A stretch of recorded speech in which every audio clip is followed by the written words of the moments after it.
খুব ডেলিশিয়াস একটা মালাই রোলের রেসিপি নিয়ে চলে এসেছি, যেটি একবার বানিয়ে খেলে বারবার খেতে ইচ্ছে করবে। So let's start this yummy recipe. At ফার্স্টে আমি এখানে 1 লিটার দুধে একটু সিরকা দিয়ে ছানা করে নিব। আপনি চাইলে ঘন করে দুধ জাল দিয়ে ক্ষীরসা বানিয়েও করতে পারবেন, বাট আমার মনে হয়েছে ছানাটা করে নিলে ভালো হবে। এখানে ছানাটা হয়ে গেলে আমি একটা ছাঁকনিতে নিয়ে এক্সট্রা পানিগুলো ছেঁকে নিচ্ছি। এরপর আরো 1 লিটার দুধ নিয়ে এবার এটাকে জাল করে ঘন করে নিব। এরপর এখানে আমি 2 টেবিল চামচের মতো কনডেন্স মিল্ক ইউজ করেছি। দিয়েছি কিছু গরম মশলা যেমন তেজপাতা, এলাচ আর দারচিনি। এরপর এখানে ক্রিম বানানোর জন্য আমি 2 টেবিল চামচ কর্নফ্লাওয়ার গুলে নিয়ে এতে একটুখানি কালার মিক্স করে নিয়েছি। ফুড কালারটা টোটালি অপশনাল, আপনি কিন্তু চাইলে নাও ইউজ করতে পারেন। আমি জাস্ট সুন্দর দেখা যাওয়ার জন্য এটা ইউজ করেছি। কর্নফ্লাওয়ারের মিশ্রণটা দুধে ঢেলে দিয়ে এবার এটাকে জাল করে ঘন করে ক্রিম বানিয়ে নিব। এখন কড়াইয়ে আমি 1 টেবিল চামচ ঘি দিয়ে কিছু কাজু বাদাম ভেজে নিচ্ছি।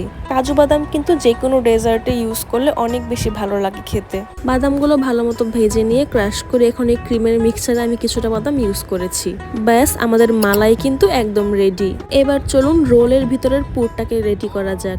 যেই ঘিয়ে বাদাম ভেজেছিলাম সেই ঘিতেই আমি ছানাগুলোকে দিয়ে দিলাম। এরপর এখানে 2 টেবিল চামচের মতো কর্নফ্লাওয়ার আর একটু চিনি দিয়ে বাদাম কুচি দিয়ে এটাকে ভালো মতো ভেজে নিব। এই যে পুরটাও কিন্তু রেডি হয়ে গেল। এবার রোলগুলোকে বানানোর পালা।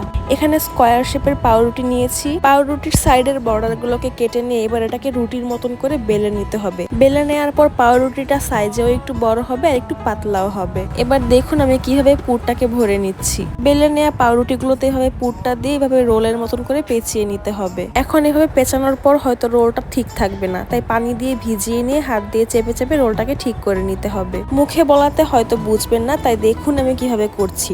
দেখলে আশা করছি বুঝতে পারবেন। এই যে একে একে আমি এখানে সবগুলো রোল বানিয়ে নিয়েছি। রোল বানানো শেষ, এবার মালাইগুলো ঢালার পালা। সুন্দর করে চারিদিকে ছড়িয়ে মালাইগুলো রোলের উপর ঢেলে দিব। এমন ভাবে ঢালতে হবে যেন সবগুলো রোলের গায়ে মালাইগুলো লাগে। দেখুন, দেখতেই কিন্তু অনেক বেশি টেম্পটিং লাগছে না? দেখেই কিন্তু খেয়ে ফেলতে ইচ্ছে করছে এখনই। একদমই কম উপকরণ আর একদম সহজ পদ্ধতিতে এই ডেজার্ট একবার বানিয়ে খেলে আপনার বারবার বানিয়ে খেতে ইচ্ছে করবে। লাস্টে উপর দিয়ে বাদাম কুচিটা ছড়িয়ে দিব।